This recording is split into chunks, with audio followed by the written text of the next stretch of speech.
প্রধানমন্ত্রী তারেক রহমান বলেছেন, স্বৈরাচারের ভূত বর্তমান বিরোধী দলের ওপর আসর করেছে। জুলাই সনদের প্রতিটি অক্ষর বাস্তবায়ন করা হবে বলেও জানান প্রধানমন্ত্রী। তিনি বলেন, যারা জনগণের কর্মসূচি বাধাগ্রস্ত করবে, জনগণকে সাথে নিয়ে তাদের প্রতিহত করবে বিএনপি। টাঙ্গাইল থেকে বিস্তারিত জানাচ্ছেন আমাদের বিশেষ প্রতিনিধি সিকান্দার রেমান। ভিডিও ধারণ করেছেন জাহাঙ্গীর আলম, সাথে ছিলেন টাঙ্গাইল প্রতিনিধি আতাউর রহমান আজাদ। বাংলা নববর্ষের দিন টাঙ্গাইল জেলার শহীদ মারুফ স্টেডিয়ামে নিজে উপস্থিত থেকে কৃষক কার্ড বিতরণ কার্যক্রমের উদ্বোধন করেছেন প্রধানমন্ত্রী তারেক রহমান। এখন বলেন 1, 2, 3, বিসমিল্লাহ।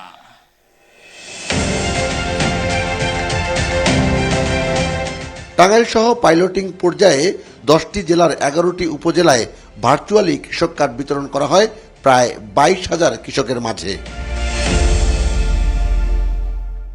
এটি কেবল একটি প্লাস্টিক কার্ড নয়, বরং দেশের 2,75,00,000 কৃষকের অধিকার ও মর্যাদার প্রতীক।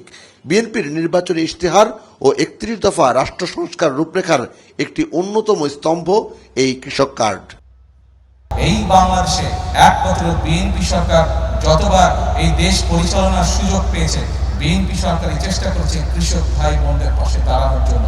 আপনারা বিএনপির উপরে বিগত নির্বাচনে আস্থা রেখেছেন, ইনশাআল্লাহ এই সরকার আপনাদের সেই আস্থার পূর্ণ মর্যাদা দিবে। আজকের এই অনুষ্ঠানে আমি বলতে চাই, এখন আমাদেরকে দেশ গড়ার সময়। কৃষক ভাইদের পাশে আমরা যেরকম দাঁড়াবো, একই সাথে আমরা আমাদের দেশে কৃষানি বোন সহ আমাদের দেশে যে নারী সমাজ আছে, এই তারা হচ্ছে দেশের অর্ধেক, জনসংখ্যার অর্ধেক। এই নারী সমাজকে যদি আমরা স্বাবলম্বী করে গড়ে তুলতে না পারি, তাহলে এই দেশকে আমরা সামনের দিকে এগিয়ে নিয়ে যেতে পারবো না। দেশের রাজনীতিতে 1433 বাংলা সনের গ্রীষ্মকাল এক নতুন বার্তা নিয়ে এসেছে।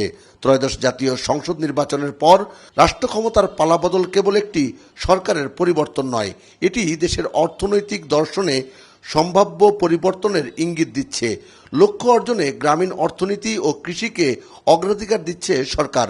তারই অংশ হিসেবে কৃষক কার্ড বিতরণের পর টাঙ্গাইলের পৌর উদ্যানে যান প্রধানমন্ত্রী। সেখানে কৃষি মেলা পরিদর্শন করেন তারেক রহমান।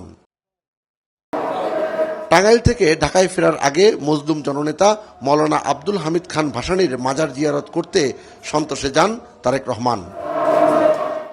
মাজার জিয়ারতের পর সেখানে আয়োজিত এক সভায় জুলাই সনদ বাস্তবায়নের কথা জানান প্রধানমন্ত্রী। সমালোচনা করেন বিরোধী দলের।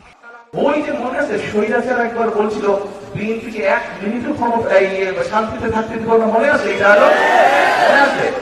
এই যে খালেদা জিয়া যখন একবার সরকার গঠন করলো, তখন ওই পাশে যারা বিরোধী দল ছিল তারা বললো যে 1 মিনিটও বিএনপিকে শান্তিতে থাকতে দিব। একদম সংসদে বলছিল, মনে আছে? একদম পত্রিকার কথা।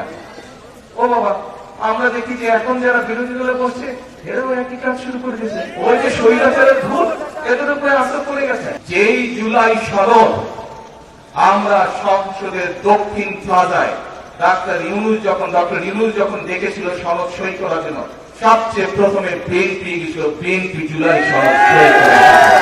কাজেই যেই জুলাই সনদ বিএনপি সই করে এসেছে, সেই জুলাই সনদের প্রত্যেকটি অক্ষর, প্রত্যেকটি শব্দ, প্রত্যেকটি লাইন ইনশাআল্লাহ আমরা বাস্তবায়ন করব।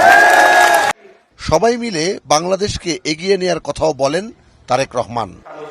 নির্বাচিত সরকারের বয়স এখনো 2 মাস পেরোয়নি। এর মধ্যে নির্বাচনের যে প্রতিশ্রুতি, সেগুলো কিন্তু একটি একটি করে বাস্তবায়ন করছে সরকার।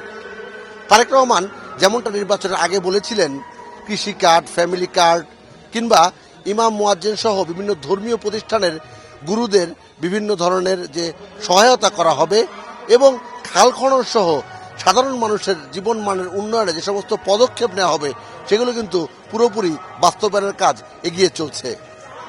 তারেক রহমান বলছেন, তারা নির্বাচনে যে ওয়াদা দিয়েছে, সেই ওয়াদাগুলো বাস্তবায়ন করে জনমানুষের কল্যাণের জন্যই কাজ করছে।